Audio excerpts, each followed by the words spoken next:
Welcome back, everyone. We're diving into some tricky English expressions you've asked about idioms and slang. You know, those phrases that can leave you feeling a little lost sometimes, especially if you're learning English. Exactly. They're like little puzzles, aren't they? Yeah. But they're also so much fun to use once you get the hang of them. And that's what we're here for. We're going to unpack 4 expressions today. On cloud nine, flabbergasted, let the cat out of the bag, and throw shade. We'll go beyond just the definitions. We'll look at the fascinating history and culture woven into these phrases. You'll be surprised how much there is to discover. Oh, I love that. It's like we're going on a treasure hunt through language. Okay, so let's start with a feeling we all love.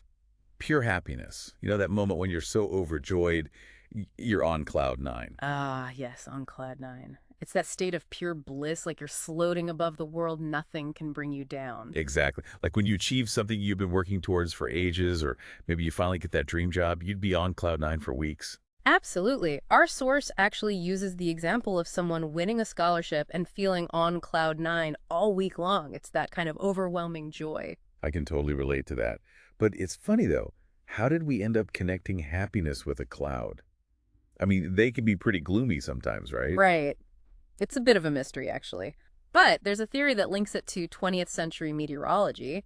Back then, scientists were busy classifying clouds, and maybe, just maybe, Cloud 9 was seen as this highest, most unreachable cloud, therefore the most blissful. Oh, I like that idea. Makes you want to just picture yourself, lounging on a fluffy cloud nine, feeling amazing. Right. It's a great way to remember it.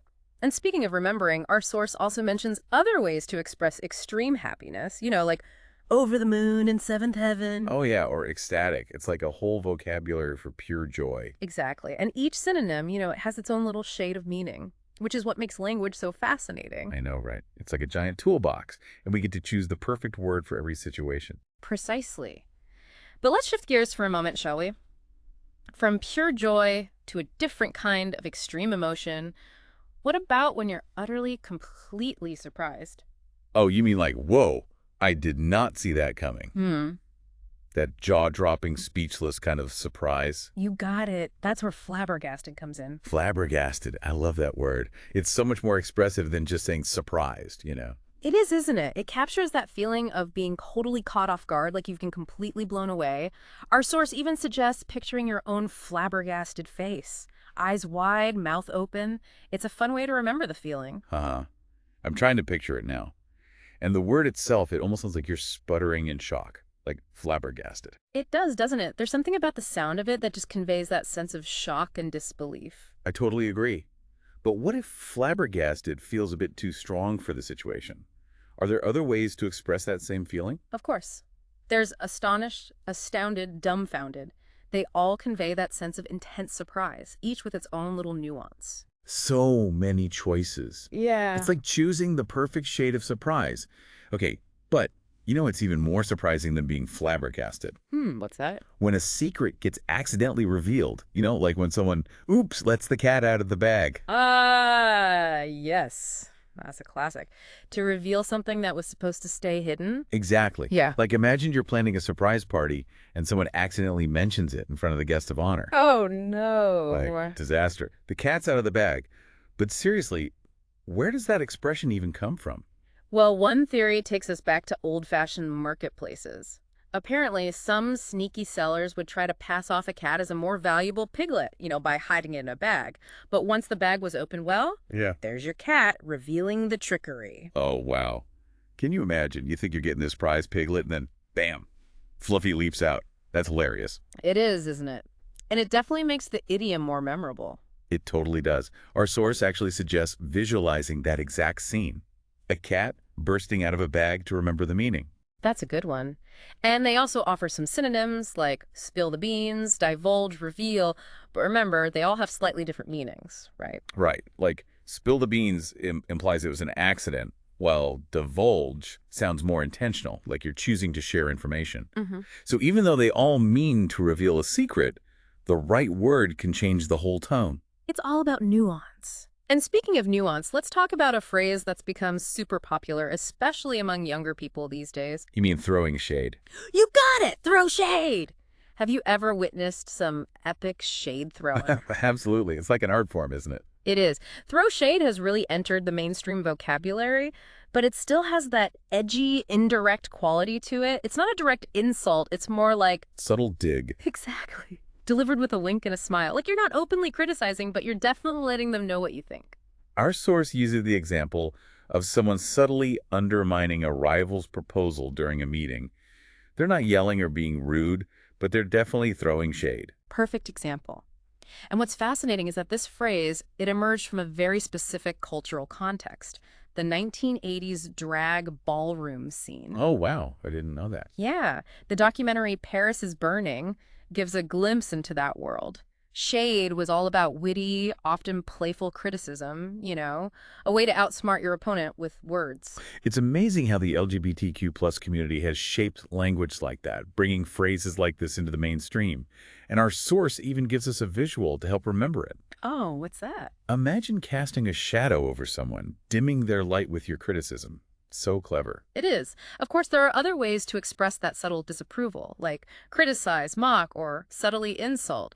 But throw shade just has that extra bit of flair, don't you think? Totally. Okay, so we've unpacked 4 expressions so far, and I'm already noticing a theme emerging here. Oh, what's that? It's like our language itself is surprised by life's twists and turns. Interesting. What makes you say that? Well, think about it. On cloud 9, flabbergasted, even let the cat out of the bag. They all revolve around this element of surprise, like our words are trying to catch up with the unexpected. You're right. There is a common thread there. It makes you wonder, why is surprise such a powerful emotion that we need so many ways to express it? That's a great question. Maybe it's because surprise, it disrupts our expectations. It forces us to react in the moment, whether it's the joyous shock of cloud 9 or the bewilderment of being flabbergasted. We need those expressive words to capture those sudden shifts in feeling. That makes sense. Like surprise shakes us up and our language is trying to keep pace. And speaking of letting the cat out of the bag, Yeah. isn't it interesting how that idiom hints at a secret being revealed, even though it's about surprise? Like the Yeah. surprise is that the secret's out. Ooh, you're picking up on something subtle but important. Mm. There's definitely a connection between surprise and secrets. Right. Like a surprise party only works if the secret is kept. And when someone lets the cat out of the bag, they're not just ruining the surprise, they're exposing something that was meant to stay hidden. So we've got surprise, secrets, and now I'm thinking about throwing shade, which is all about criticism, but delivered in a sneaky way. It's like a secret weapon of disapproval. You're spot on. There's definitely a link between secrets and criticism. Sometimes we criticize openly, but other times we choose to be more indirect. It's like we're whispering the criticism instead of shouting it. Okay, my mind is officially blown. We started with happy clouds, and now we're uncovering this whole web of surprise, secrets, and criticism hidden within these everyday phrases. Isn't it fascinating how language reveals so much about human nature? We use these expressions without even thinking, but they hold clues to how we navigate social situations, how we express emotions, and even how we wield power. It really makes you realize that there's so much more to language than just the words themselves. It's like a code we use to communicate all these complex ideas and feelings. Exactly. And that's why idioms can be so tricky, especially for someone learning English. They rely on this unspoken understanding of cultural context and figurative language. It must be like trying to solve a riddle if you've never encountered these expressions before. And then you add slang to the mix, which is constantly changing and evolving. It's like trying to hit a moving target. It can be challenging, but it's also what keeps language dynamic and exciting. Think of it this way. Learning idioms and slang isn't just about memorizing definitions.